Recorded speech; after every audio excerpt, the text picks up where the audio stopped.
कितनी सीटों पर गठबंधन किया जा रहा है, और उसके साथ साथ क्या पूर्व प्रधानमंत्री चौधरी चरण सिंह को भारत रत्न देने के लिए भी डील हो रही है, क्या जाट आरक्षण को लेकर डील हो रही है। यदि जयंत चौधरी बीजेपी के साथ जाते हैं तो बहुत भारी नुकसान होगा। उसके कई कारण हैं। जब हमारा कैंडिडेट होगा, मान लिया वो कैंडिडेट सपा से दे रहे हैं अखिलेश यादव, तो सपा से क्यों दे रहे हैं? जो इसके क्षेत्र में, जो इस पश्चिमी क्षेत्र में इसने अपने कार्यकर्ता तैयार किए, उनका क्या होगा? कि सत्ता में चले जाओ, आपको सीटें बढ़ जाएंगी, सत्ता में आपके पास विधानसभा में या लखनऊ में आपको पैर रखने की जगह मिलेगी, लोकसभा में आपको 4-5 सीटें मिल जाएंगी। नमस्कार, न्यूज 80 देख रहे हैं आप और मैं आपके साथ हैदर मलिक। इस समय भाजपा के साथ जयंत का गठबंधन को लेकर यूपी की राजनीति में सरगर्मियां तेज हो गई है कि क्या जयंत चौधरी भाजपा के साथ जाएंगे या फिर अखिलेश के साथ रहेंगे। ये तमाम बातों को लेकर सोशल मीडिया पर भी काफी ट्रेंड चल रहा है। लेकिन क्या जयंत चौधरी भाजपा के साथ जाएंगे तो उसमें कितना नुकसान उठाएंगे या फिर उसके साथ कितना फायदा लेंगे, इन बातों को जानने के लिए हमारे साथ में वरिष्ठ पत्रकार अनवर बेग और नरेश तोमर जी हैं। इन्हीं से जानेंगे कि जयंत चौधरी अगर भाजपा के साथ जाते हैं तो उन्हें कितना इसमें लाभ होगा। देखिए, राजनीति लाभ हानि का इशू नहीं है। राजनीति में ये व्यापार उद्योग तो है नहीं कि आपको लाभ हानि देखनी है। राजनीति में आपको जहां जाना है या नहीं जाना है, सबसे पहले तो यह है कि आप फैसला लेने के लिए तैयार हैं या नहीं है। सियासत में महत्वपूर्ण चीज है फैसला, लाभ हानि तो बाद की चीज है कि आपको किसके साथ जाने के बाद क्या मिलेगा क्या नहीं मिलेगा। जहां तक सवाल है जयंत चौधरी आरएलडी का बीजेपी के साथ जाने का या ना जाने का, कोई नई चीज तो है नहीं। आरएलडी का बीजेपी के साथ गठबंधन, ये गठबंधन 2009 में भी हुआ है, ये गठबंधन 1999 में भी हुआ है। तो बात यह है कि आप बीजेपी के साथ जा रहे हैं, किन मुद्दों को लेकर जा रहे हैं, किन इश्यूज को लेकर जा रहे हैं। आरएलडी का निश्चित रूप से प्रभाव पश्चिमी उत्तर प्रदेश में है। उत्तर प्रदेश की राजनीति में जहां तक सवाल है, उत्तर प्रदेश की राजनीति तो बड़ी राजनीति है, कई खंडों में देखी जा सकती है, पूर्वी उत्तर प्रदेश की, मध्य उत्तर प्रदेश की और पश्चिमी उत्तर प्रदेश की। पश्चिमी उत्तर प्रदेश के जो 7-8 जिले हैं, इनमें निश्चित रूप से आरएलडी का प्रभाव है। और आरएलडी का बीजेपी के साथ गठबंधन में जाना फायदा नुकसान बाद की चीज है। सबसे पहले तो ये देखना कि आरएलडी फैसला लेने की स्थिति में है या नहीं है। बाकी चीजें तो आपको बाद में देखनी है। आप किन मुद्दों के साथ जा रहे हैं, क्या आरएलडी के साथ जो गठबंधन किया जा रहा है, कितनी सीटों पर गठबंधन किया जा रहा है, और उसके साथ साथ क्या पूर्व प्रधानमंत्री चौधरी चरण सिंह को भारत रत्न देने के लिए भी डील हो रही है, क्या जाट आरक्षण को लेकर डील हो रही है। तो ये तमाम चीजें हैं। फायदा नुकसान तो राजनीति में कोई नई चीज नहीं है, कोई स्टिल चीज नहीं है। चर्चा यह है कि भाजपा ने जो है जयंत चौधरी को 4 सीटों को लेकर गठबंधन किया है, जबकि अखिलेश के साथ में 7 सीटों को लेकर उनका समझौता हो गया था। खुद अखिलेश और जयंत ने ट्वीट किया था। देखिए, समझौता बनता बिगड़ता रहता है। राजनीति में कोई चीज स्थायी नहीं होती। ये कोई ऐसा उद्योग नहीं है कि आप इसको एक तरीके से आपने डील कर दी, उसकी डीड बना ली। राजनीति में आपको कहाँ फायदा नजर आए, कहाँ नुकसान नजर आ रहा है, राजनीति में आपके पास कितनी सीटों पर नंबर है, सीटों पर नंबर पे ही जो राजनीतिक दल है उनका वजूद कायम होता है। जहां तक अखिलेश यादव का सवाल है, 7 सीटें आरएलडी को दी गई थी। जहां तक जानकारी मिली है कि 4 सीटों पे अखिलेश यादव का कहना था कि उनका कैंडिडेट होगा और सिंबल आरएलडी का होगा। देखिए, कोई भी राजनीतिक दल है वो दूसरे आदमी को क्यों साइन करेगा अपने सिंबल पे। कौन सी सीट है वो जिनको लेकर विवाद चल रहा है अखिलेश के साथ? देखिए, अखिलेश यादव के साथ जो सुनने में आ रहा है या जो राजनीतिक गलियारों में चर्चा है कि मुजफ्फरनगर को लेकर एक और दूसरा कैराना को लेकर मामला चल रहा है, ये उनका जब सबसे पहला मन तो है कि आप फैसला बना रहे हैं नहीं बना रहे हैं। दोनों नेता के बीच में फैसला कोई हुआ है या नहीं हुआ है। जहां तक डिस्प्यूट है भाई मुजफ्फरनगर को लेकर या कैराना को लेकर, ये डिस्प्यूट तब अपने आप समाप्त हो जाते हैं जब आप एक फैसला लेने की कुव्वत रखते हैं। मेन चीज है राजनीति में आप फैसला लेते हैं या नहीं लेते हैं। अच्छा, तमाम जो बातें चर्चाएं चल रही हैं, जयंत चौधरी इस मामले में पूरा चुप हैं क्योंकि अभी तक उनकी कोई कमेंट नहीं आया है कि वो भाजपा के साथ जाएंगे या नहीं जाएंगे। लेकिन डिम्पल यादव ने ये कह दिया है कि जयंत हमारे साथ थे और हमारे साथ ही रहेंगे। तो क्या लग रहा है कि जिस तरीके से पंजाब में भी आम आदमी पार्टी ने अपने इंडिया गठबंधन से अलग हो गई है, अब यहाँ पश्चिम उत्तर प्रदेश में भी जयंत अलग उठने का बात कर रहे हैं।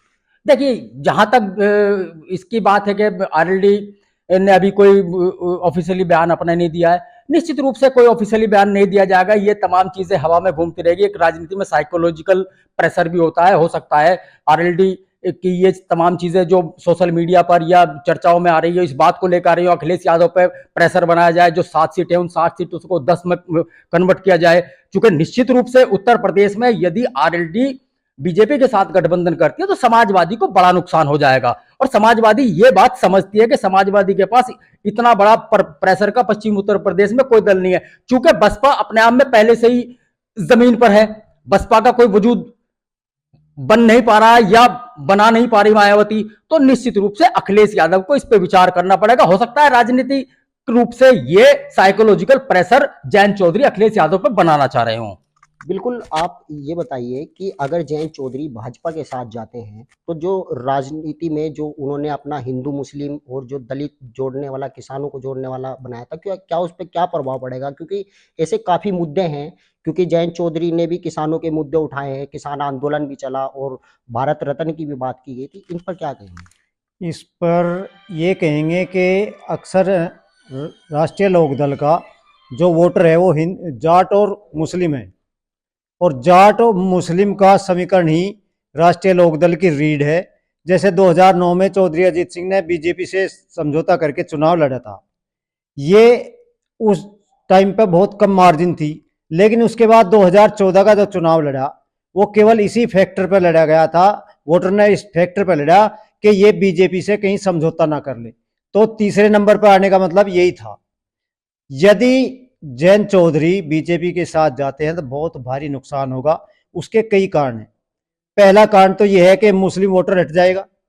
दूसरा यह है कि जो बीजेपी को वोट देता है वोटर, पिछड़ा वर्ग या दलित, वो पिछड़ा वर्ग विरोध में वोट देता है, जयंत चौधरी के विरोध में वोट देता है, यहाँ की जाट मुस्लिम राजनीति के विरोध में देता है।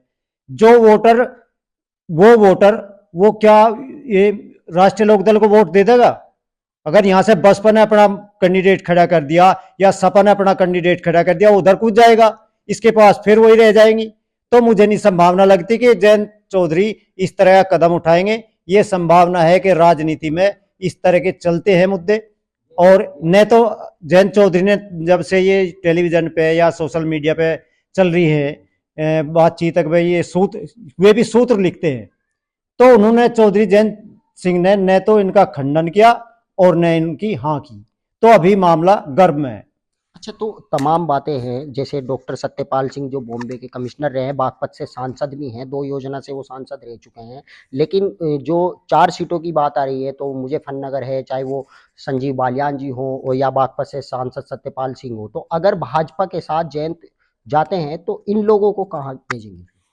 देखिए, भारतीय जनता पार्टी में कोई व्यक्ति विशेष नहीं देखा जाता, क्योंकि भारतीय जनता पार्टी जिस तरीके से चुनाव लड़ रही है उसमें जो है वो केवल अपनी वोट देखता, उसमें कैंडिडेट नहीं देखता, और कैंडिडेट नहीं देखता तो वो उनकी मर्जी है। एक तरफ उनके पास में जाट एक बड़ा वोट बैंक है पश्चिम यूपी में, वो 2 या 3 या 4 एमपी का अगर वो एमपी की शहादत ही दे दे, अपने कैंडिडेट की शहादत देता, तो उसे जो है कितना भारी भरकम यहाँ पे मिल रहा है, क्योंकि 18% मिनिमम है यहाँ पे पश्चिम यूपी में जाट, तो उसे 18% जाट कितना उछाल देंगे बीजेपी को, काफी संख्या में उसे वो मजबूत होगी। तो बीजेपी तो ये चाह रही हो या नहीं चाह रही अभी तो कहा भी नहीं जा सकता, क्योंकि अभी सूत्रों की से बात चल रही है, वहां से कहां से निकाली जाती है, सूत्रों से बात आ रही है। लेकिन अभी तक जयंत चौधरी ने ऑफिशियल पेज से अभी ये भी नहीं किया कि जो मीडिया खबर चला रहा है वो तमाम झूठी है। हालांकि राष्ट्रीय लोकदल के कुछ प्रदेश स्तर के नेता ये इसका खंडन कर रहे हैं कि ये फेक चलाई जा रही है, लेकिन डिम्पल यादव ने इस पर अपना बयान दिया है। उन्होंने कहा है कि जयंत कहीं नहीं जाएंगे, लेकिन जयंत चौधरी का अभी तक इस पर कोई नहीं आया। तो इस चुप्पी का मतलब ये तो नहीं कि जयंत चाहे वाकई में ही भाजपा के साथ चले गए हो, हाँ, उनकी बात हो गई हो। इसमें कई मुद्दे हैं। अगर विधानसभा का चुनाव देखें तो उसमें 2-3 सीट ऐसी रही है अगर जहां से जयंत चौधरी को अपने कैंडिडेट वापसी लेने पड़े या आमना सामना भी हुआ कई जगह। इसी तरह नगर निकाय के चुनाव में भी है, जब इनका समझौता था, जब नगर निकाय चुनाव में ये आमने सामने आ गए, बाद में इन्हें यही कहना पड़ा कि हमारा समझौता विधानसभा चुनाव तक ही था, इसमें नहीं था। तो हो सकता है कि इस तरह की राजनीति आगे ना बढ़े, जयंत चौधरी इस तरह का दबाव बनाना चाह रहे हो कि नहीं, अगर चुनाव लड़ना है तो वो 1 to 1 ही होना चाहिए बीजेपी के साथ, और वो 1 to 1 तभी होगा जब हमारा कैंडिडेट होगा। मान लिया वो कैंडिडेट सपा से दे रहे हैं अखिलेश यादव, तो सपा से क्यों दे रहे हैं? जो इसके क्षेत्र में, जो इस पश्चिमी क्षेत्र में इसने अपने कार्यकर्ता तैयार किए, उनका क्या होगा? वे फिर बीजेपी में भाग जाएंगे या दूसरी पार्टी में भाग जाएंगे। तो इसलिए हो सकता है कि ये दबाव की राजनीति भी हो। इसमें तमाम बातें ये आ रही है कि जो डॉक्टर सत्यपाल सिंह जो बागपत से सांसद हैं और संजीव बालियान है मुजफ्फरनगर से, क्योंकि अगर जयंत का भाजपा के साथ समझौता भी हुआ होगा तो इन 4 सीटों को लेकर ही हुआ होगा, क्योंकि ये उनका गढ़ है माने जाते थे। तो अब क्या लगता है कि अगर भाजपा के साथ वो गठबंधन करते हैं तो फिर ये बड़े चेहरे कहाँ जाएंगे? जो मंत्री हैं, संजीव बालियान है, सत्यपाल सिंह है, जो देखिए, ये बीजेपी का अपना मामला है। आरएलडी को या जयंत चौधरी को इन तमाम चीज़ों से कोई लेना देना नहीं है कि उनके सिटिंग एमपी या उनके मंत्री कहाँ जाएंगे। ये भाजपा को अपने तरीके से एडजस्ट करना है। जहाँ तक सवाल है, सबसे पहली बात तो ये कि क्या ब्लूप्रिंट उनका बना होगा, किस बात को लेकर उनका समझौता होगा, ये होगा या नहीं होगा। बाकी ये तमाम चीज़ें हवाई चीज़ें हैं। मेरा अपना मानना है, यदि आरएलडी का समझौता बीजेपी के साथ चल रहा है तो उसको समझौता अपने जो कार्यकर्ता है या उनके सेकंड सिपह सलार हैं, क्योंकि 10 साल से सत्ता से बाहर है आरएलडी, और निश्चित रूप से वही बात अखर रही है उनके कार्यकर्ताओं को, तमाम चीजों के भटकाव उनके कार्यकर्ताओं का है कि सत्ता में चले जाओ, आपको सीटें बढ़ जाएंगी, सत्ता में आपके पास विधानसभा में या लखनऊ में आपको पैर रखने की जगह मिलेगी, लोकसभा में आपको 4-5 सीटें मिल जाएंगी, और जो सत्तासीन है उसमें आपके काम होते रहेंगे, आपके कार्यकर्ता आपके पास मजबूत रहेगा। निश्चित रूप से आरएलडी को नजर आ रहा होगा या जयंत चौधरी को लग रहा होगा सत्ता में चले जाओ, आपके लोग जो कार्यकर्ता है वो स्टिल हो जाएंगे, आपके पास बने रहेंगे, ये चूंकि खिसक रहे। और मेरा मानना है कि कोई बुरी बात भी नहीं है, आप सत्ता के साथ समझौता कर रहे हैं, सिद्धांतों के साथ अगर समझौता करके आप सत्ता में चले जाएं और आपके कार्यकर्ताओं का काम हो, आपको कुछ सीटें मिल जाए, आपको मंत्री पद मिल जाए, आप अपने तरीके से काम करें, बीजेपी अपने तरीके से काम करे। जहां तक सवाल आरएलडी का और समाजवादी का है, देखो दोनों दलों को छोटा बड़ा महसूस नहीं करना चाहिए। कोई भी दलों अगर अलाइन मारा है तो फिर वो बराबर का है। आप छोटा या बड़ा करके मान के चलोगे तो फिर निश्चित रूप से दरारें पैदा होंगी। समाजवादी के और आरएलडी के बीच में कहीं मुझे ये नजर आ रहा है कि एक दूसरे को छोटा बड़ा मान के चलते हैं, इसलिए उनके बीच में कभी कभी दरारें पैदा हो जाती हैं, जिसका नुकसान निश्चित रूप से चुनाव में जरूर मिलता है। तो इंडिया गठबंधन भी दोबारा मीटिंग करने जा रहा है दिल्ली के अंदर एक बार फिर से, तो क्या लगता है कि इंडिया गठबंधन के बाद ही ये फैसला लिया जा सकता है या उससे पहले ही जयंत घोषणा कर सकते हैं? देखिए, जहां तक इंडिया गठबंधन के मीटिंग का सवाल है, निश्चित रूप से क्योंकि इंडिया गठबंधन जो बनाया गया था वो देश से भाजपा को हटाने के लिए बनाया गया था, कि वो देश से भाजपा को भगाएंगे, क्योंकि सभी दल एक साथ इसलिए आए थे कि देश से भाजपा को खत्म करना है। देखिए, सियासत में कोई नई चीज नहीं है। जो चीज सत्ता में लंबे समय से होती है, मान लीजिए कांग्रेस इतने लंबे समय राज किया है, बाकी जो विपक्षी दल थे वो अलायंस बनाते थे और वो ये कहते थे कांग्रेस को हटाना है, बाकी दलों को आना है। इसी तरीके से चूंकि 10 साल से बीजेपी है तो बीजेपी को हटाना होगा, निश्चित रूप से बीजेपी के खिलाफ होंगे। देखिए, एक बात तो आप समझ लीजिए, देश में किसको हटाना है किसको नहीं हटाना है, रीजनल दलों की महत्वपूर्ण भूमिका है उसमें, चाहे जयंत चौधरी हो, आरएलडी हो, समाजवादी पार्टी हो या तमाम राजनीतिक दल हो। जो बड़ा गठबंधन होगा, कांग्रेस को भी इन तमाम की तरफ देखना पड़ेगा। रीजनल दलों के बिना देश की सत्ता को ना आप हटा सकते ना सत्ता को बना सकते। जहां तक सवाल है आरएलडी का, आरएलडी को अगर कोई फैसला लेना है, ये गुपचुप कुछ नहीं होने वाला। अगर आपको फैसला लेना है, आरएलडी को समाजवादी के साथ जाना है तो फैसला ले, समाजवादी के साथ जाएंगे। फैसला लेना बीजेपी के साथ जाना तो बीजेपी के जाए। सियासत में फैसला महत्वपूर्ण चीज होती है। अगर आपको फैसला नहीं ले सकते तो फिर आपकी सियासत लचर पचर ही रहेगी। हैदर मलिक, न्यूज़ 80, बागपत।